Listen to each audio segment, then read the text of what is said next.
अगर आप भी धान की रोपाई कर चुके हैं तो रोपाई के तुरंत बाद आपको इन चीज़ों का इस्तेमाल, ये बातें आपको ध्यान रखनी चाहिए, तभी आपको धान में अच्छी पैदावार, तभी आपको धान में अच्छे कल्ले मिल पाएंगे। नमस्कार किसान भाइयों, इंडियन एग्री हेल्प चैनल पे आपका स्वागत है। अगर अभी तक आपने चैनल को सब्सक्राइब नहीं किया है, सबसे पहले चैनल सब्सक्राइब करिए। कोई भी सवाल या सुझाव हो नीचे कमेंट करिए और वीडियो को लाइक शेयर करना मत भूलिए। तो चलिए वीडियो स्टार्ट करते हैं, जानते हैं धान की रोपाई कर चुके हैं तो कौन सा काम आपको अभी तुरंत कर देना है। किसान साथियों, रोपाई के तुरंत बाद आपको खरपतवार का नियंत्रण सबसे पहले करना है, क्योंकि ज़्यादा खरपतवार होने से कई बार कल्ले कम रह जाते हैं और हमें काफ़ी कम उत्पादन भी देखने को मिलता है। खरपतवार से बहुत तरह का नुकसान हमारी फसल में पहुंचता है।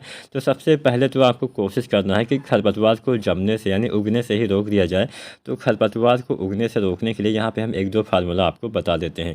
पहला फार्मूला है पेट्रिलाक्लोर, जो पेट्रिलाक्लोर आता है 50% ईसी में, इसका इस्तेमाल करना है। तो पेट्रिलाक्लोर 50% ईसी की आपको 500 ml मात्रा 200 लीटर पानी में घोल बना के 1 एकड़ में इसका छिड़काव करना चाहिए। और इसका छिड़काव धान की रोपाई के 2 से 5 दिन के भीतर कर देना है, मतलब रोपाई के 2 दिन बाद से लेके 5 दिन के अंदर आपको इसका छिड़काव कर देना होता है। अब इसके छिड़काव के समय बहुत सी सावधानियाँ आपको बरतनी होती है। पहली सावधानी की ये होती है कि साथियों, खेत में पानी भरा होना चाहिए, लगभग 3 से 5 इंच तक पानी खेत में भरा होना चाहिए। और ये जो पानी है लगातार 4 से 5 दिन तक भरा रहेगा, तभी ये दवा अच्छे से काम कर पाएगी, क्योंकि ये पानी के ऊपर एक परत बनाती है, लेयर बनाती है, जिससे खरपतवार का जमाव नहीं हो पाता है। तो या तो आप पेट्रिलाक्लोर का इस्तेमाल करिए या फिर आप ब्यूटाक्लोर जो आती है 50% ईसी में, इसकी 1.5 लीटर मात्रा प्रति 200 लीटर पानी में घोल बना के इसका भी आपको छिड़काव करना होता है 1 एकड़ में। और इसके छिड़काव के समय भी 3 से 5 इंच तक पानी लगातार 4 से 5 दिन तक खेत में भरा रहेगा, तभी ये दवा काम कर पाएगी। बाई चांस आप शुरुआती अवस्था में खरपतवार का नियंत्रण ना कर पाए हो और आपके खेत में खरपतवार का जमाव हो गया हो, तो ऐसी कंडीशन में उसका नियंत्रण कैसे करना चाहिए ये भी हम जान लेते हैं। तो खरपतवार जमने के बाद जब आपके खरपतवार 2 से 5 पत्ती के बीच में हो जाते हैं, तो इस अवस्था में आपको इस्तेमाल करना है बिस्पायरी बैग सोडियम, जो आता है 10% एससी में। इसकी आपको किसान साथियों 80 ml मात्रा प्रति 200 लीटर पानी में घोल बना के आपको अपनी फसल में छिड़काव करना होता है।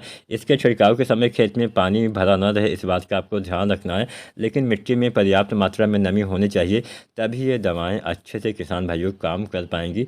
तो खरपतवार का नियंत्रण आपको सबसे पहले करना है। इसके साथ साथ सबसे ज़रूरी बात किसान साथियों, रोपाई के समय ही आपको सभी खादों का इस्तेमाल कर देना है। अब कई बार हम गलती करते हैं कि 10-12 दिन के बाद खादों का इस्तेमाल करते हैं, जिससे उल्टा हमें ही नुकसान पहुंचता है। तो धान की रोपाई के समय कई बार ऐसा भी होता है कि हमें डीएपी नहीं मिल पाती है, कई बार कुछ नहीं मिल पाता, तो कई बार कुछ। तो अगर आपको डीएपी नहीं मिल पाती है तो आप एनपीके डालिए। एनपीके बहुत तरह से आते हैं, 12-32-16, 10-26-26, 14-35-14 या फिर 20-20 0-13। तो तरह तरह के एनपीके आते हैं, तो आप एनपीके खादों का इस्तेमाल भी चाहें तो कर सकते हैं।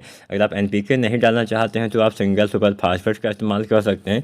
मतलब ऐसा नहीं कि आपको केवल डीएपी खाद ही डालना है, नहीं मिलता है तो आप बहुत सी चीज़ें डाल सकते हैं। आप एनपीके कोई भी डाल सकते हैं, या फिर आप किसान साथियों एसएसपी खाद का भी इस्तेमाल कर सकते हैं। तो कोई भी खाद जो आपको मिले उसका इस्तेमाल कोशिश करिए रोपाई के समय ही कर दीजिए। अगर ना डाल पाए हो तो रोपाई के 3 दिन के भीतर आपको इस्तेमाल कर देना है। इतना समय काफ़ी ज़्यादा हो जाता है, इससे ज़्यादा समय आपको नहीं लेना है। अधिकतम 3 दिन या फिर 5 दिन के भीतर सभी खादें आपको डाल देनी चाहिए। किसान भाइयों, इसके साथ साथ आपको इस बात का ध्यान रखना है कि धान की रोपाई के समय कभी भी आपको जिंक सल्फेट नहीं डालनी है। चाहे 33% वाली जिंक हो, चाहे हो 21% वाले जिंक सल्फेट, किसी भी जिंक का इस्तेमाल धान की रोपाई के समय नहीं करना है, क्योंकि हम रोपाई के समय कोई ना कोई फास्फोरस वाली खाद डालते ही डालते हैं। चाहे आप डीएपी डालें, चाहे आप एनपीके डालें, चाहे आप सिंगल सुपर फास्फेट का इस्तेमाल करें यानी एसएसपी डालें, तो इन सभी के साथ में आपको रोपाई के समय कभी भी आपको जिंक नहीं डालना होता है। जिंक खाद का इस्तेमाल धान की रोपाई के 20 दिन के बाद आप कर सकते हैं, अगर आप मिट्टी में प्रयोग करना चाहते हैं। अगर आप इसका स्प्रे करना चाहते हैं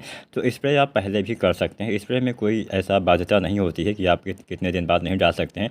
लेकिन अगर आप मिट्टी में जिंक का प्रयोग करते हैं, तो अगर आपने फास्फोरस वाली खाद का इस्तेमाल किया हुआ है तो कम से कम 20 दिन का अंतर रखना होता है। तो जो जिंक सल्फेट आती है 33% वाली, इसके लगभग 5 किलोग्राम मात्रा या फिर 21% वाली जिंक की 7 से 8 किलोग्राम मात्रा पर एकड़ तक धान की रोपाई के 20 दिन के बाद 25 दिन तक आसानी से प्रयोग कर सकते हैं।